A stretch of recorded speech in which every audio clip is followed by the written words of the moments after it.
অভয়া বোনটি নির্বিচার মানে সঠিক বিচার পেল না। আসলে রাজ্য সরকার কেন্দ্র সরকার এ কি শুধুমাত্র খেলা? বিজেপি তৃণমূল চায়নি তাই অভয়া বিচার পায়নি।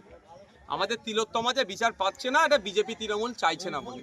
দুটো দলই চাইছে না, কারণ এখানে তৃণমূলের বড় বড় নেতার ছেলেপুলেরা জড়িয়ে আছে, নেতার ছেলেমেয়েরা জড়িয়ে আছে।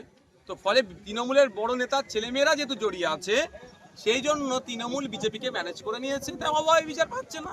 সব সহজ কথা আমি বলছি। কারণ সিবিআই বলছে যেদিনকে তিলোত্তমাকে খুন করা হয়েছে ওই দিনকে ওই করিডোরে প্রায় আপনার 54-55 জন যাতায়াত করেছে। সেই 54-55 জন কারা খুঁজে পাচ্ছে না? দিল্লির সিবিআই বলে খুঁজে পাচ্ছে না নাকি? তাহলে ও যারা সিসিটিভির ফুটেজটা পাবলিক করে দিক, পাবলিক করে বলুক যে এরা কারা, একটু খুঁজে দাও, আমরা খুঁজে দেবো। আমার পাড়ার কেউ, আমার এলাকার কেউ যদি হয়, তাকে সিবিআই দপ্তরে আমরা তার নাম ঠিকানা পৌঁছে দেবো। তা করছে না কেন?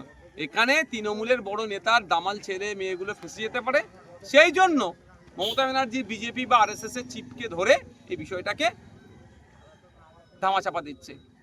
আমরা অভয়ার বিচারের জন্য, তিলোত্তমার বিচারের জন্য আমরা সাধারণ মানুষকে বলবো, তিলোত্তমা খুন হয়েছে আমাদের জন্য, অর্থাৎ হসপিটালে যে নোংরামি হতো সেই নোংরামির বিরোধিতা করতে গিয়ে আমাদের সাথে রুগীদের সাথে নোংরামি করতো, জাল ঔষধ, এই ধরনের ওটি রুমে মচ্ছপ, মহিলা যারা ওখানে থাকতো মানে মর্গে, সেই মহিলাদের সাথে নোংরামি করে ভিডিও বিক্রি করতো বাইরের মার্কেটে।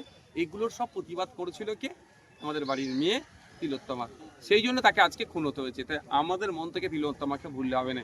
বিজেপি তৃণমূলের বাইনারিতে বিচার না পেলেও আমরা এটাকে এগিয়ে নিয়ে যাবো। আমরা এমন জায়গায় পৌঁছাবো, বিজেপি তৃণমূল বাধ্য হবে সত্য বিচার করতে।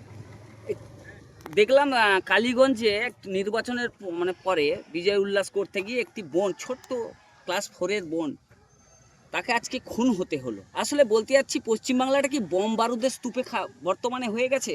এখানে কি নারীরা সংরক্ষিত নয়? সেই জায়গায় পৌঁছে দিয়েছে। আজ আমরা 9 আগস্ট থেকে 15 আগস্ট পর্যন্ত অধিকার সভা রেখেছি।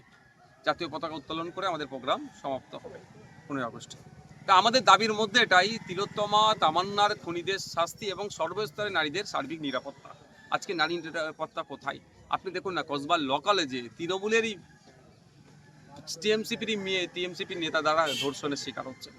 তামান্নার মতো ফুটফুটে বাচ্চাকে আজকে কালীগঞ্জে খুন হতে হচ্ছে। হাঁসখালির বোনটার কথা ভুলে যাচ্ছি আমরা, নাবালিকাকে কি ধর্ষণ করেছিল, রাতারাতি তাকে দাহ করেছে। এগুলো আমরা বলছি না, এই অন্যায় তৃণমূলের আমলে বেড়ে যাচ্ছে, এগুলোকে আটকাতে হবে।